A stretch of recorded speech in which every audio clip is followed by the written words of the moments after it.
하늘에서 본 서울. 회색 물결을 끊어내는 푸른 선이 눈에 들어옵니다.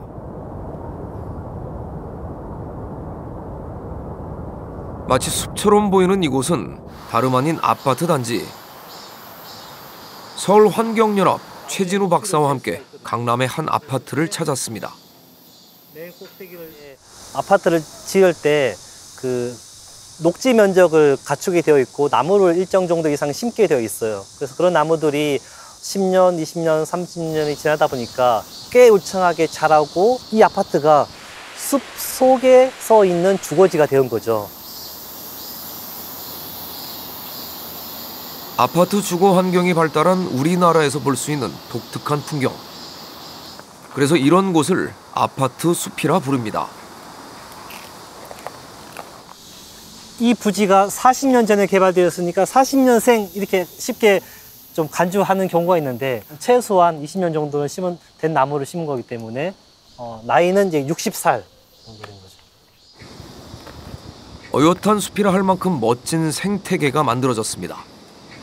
매미 유충이 땅속에서 7년 동안 살잖아요. 그래서 이런 아파트일수록 매미가 많아요.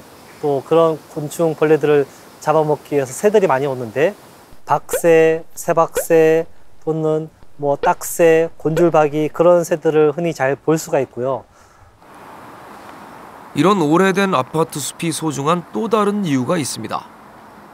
최근 지어진 아파트와 달리 지하가 개발되지 않은 자연 지반이라는 점이죠.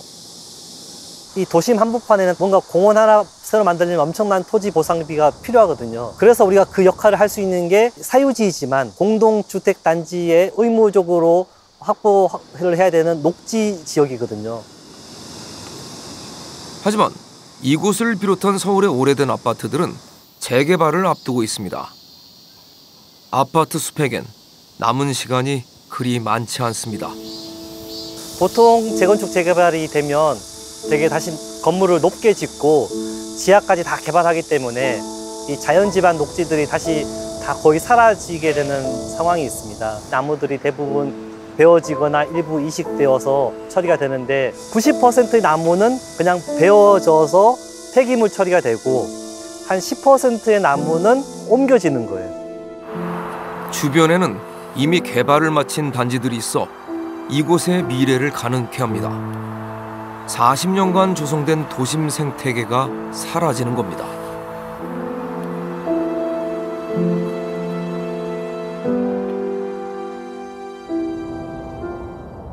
점점 더 뜨거워지는 여름. 거리에서 이만큼 반가운 존재가 또 있을까요? 도시나무의 대표 주자, 가로수입니다. 전국에는 약 940만 그루가 있는데요. 무성한 가로수 한 그루는 에어컨 10대를 튼 것과 같은 효과를 낸답니다. 그런데 이게 웬일일까요?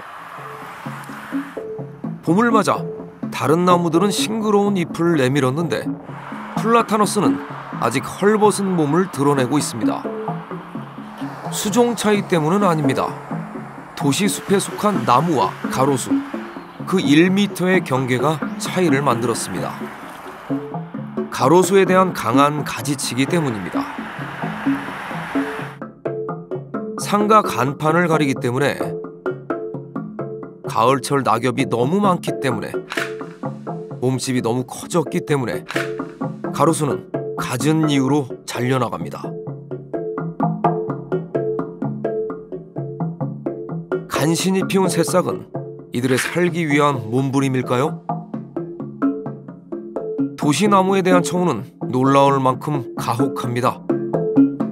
그 나무를 좀 살아있는 생명으로 간주해야 되는데 법상으로는 도로구역에 설치되어 있는 시설물이에요. 그리고 우리 사유지에 있는 것들은 제물로 또 간주되고 있는 거죠.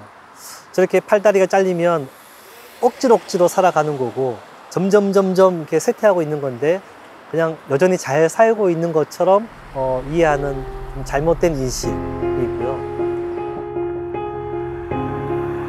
나무의 절단면은 각종 병해충에 노출돼 썩기 쉽습니다. 상처 부위를 따라 나무 속 전체에 문제가 생기기도 하죠. 급한 제보를 받고 달려간 곳. 길가 은행나무가 방금 잘려나갔습니다. 좋기 40년은 되었을 큰 나무. 건강한 푸른 잎을 뽐내던 나무에게 대체 무슨 일이 생긴 걸까요?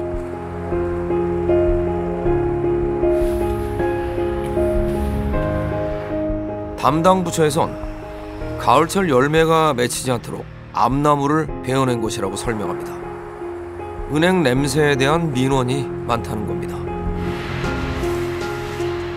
365일 중에 거의 한 350일을 나무한테 혜택을 받으면서 열매가 떨어지는 1주, 2주의 불편함에 대해서는 적극적으로 피해를 호소하는 거잖아요. 베어낸다라고 하는 것은 정말로 쉽지 않은 결정이어야 되는데 되게 안타까운 일입니다. 나무로부터 혜택을 받는 주민들이 슬기롭게 선택해서 공존할 수 있는 방안을 마련해야 됩니다.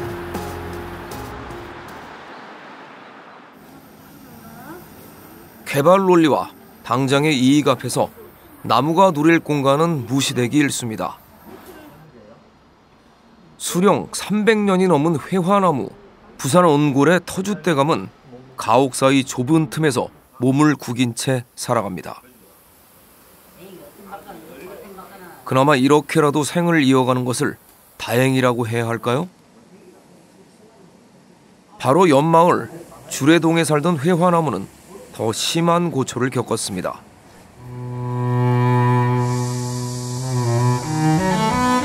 이 나무입니다. 거대한 몸체의 흉한 몰골. 처참합니다.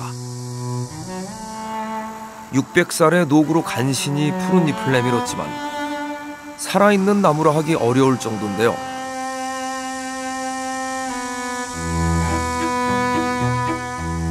나무는 대체 어떤 사연을 품고 있는 걸까요?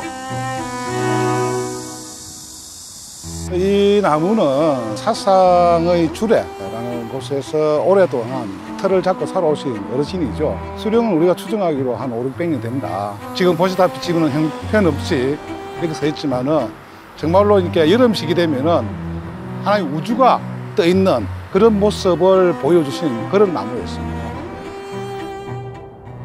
나무가 서 있던 주례동. 과거의 흔적을 일제히 밀어낸 자리에 말끔한 아파트 단지가 들어섰습니다. 주례 회화나무는 600년 뿌리 내린 터전을 잃고 이식돼야 했습니다.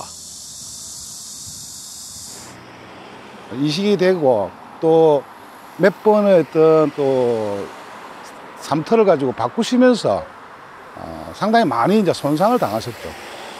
큰 가지라든지 뿌리 건들이 상당히 많이 유실되었습니다. 왜냐하면은 먼 거리를 이동하기 위해서라면은 차에 저만한 큰 그 노구를 가지고 싣고 갈 방법이 없어요. 이동에 장애가 되니까 다 치낸 거죠. 여러 차례 옮겨지는 과정은 나무에게 치명적이었습니다. 이식 과정에서 작업자의 실수로 불이 붙기도 했습니다. 갖은 순환이 나무를 더욱 힘들게 했습니다. 이러한 부분은 우리가 살아오는 과정에서 근대화하는 산업화하는 과정에서 우리가 남아있는 그런 숙제라고 보입니다. 그래서 나무답게 나무에게 맞는 우리가 보면 동물 권리라는 걸 말을 많이 합니다. 그렇지만 식물 권리, 어떤 식물이 살 수 있는 권리가 있어야 되는데 우리는 위에만 보고 밑에 땅을 보지는 않았습니다. 그래서 이러한 부분도 한번 다시 보면서 나무가 나무답게 살 수 있는 공간. 우리는 도시에서 그 자리를 허락해 줄 수 있을까요?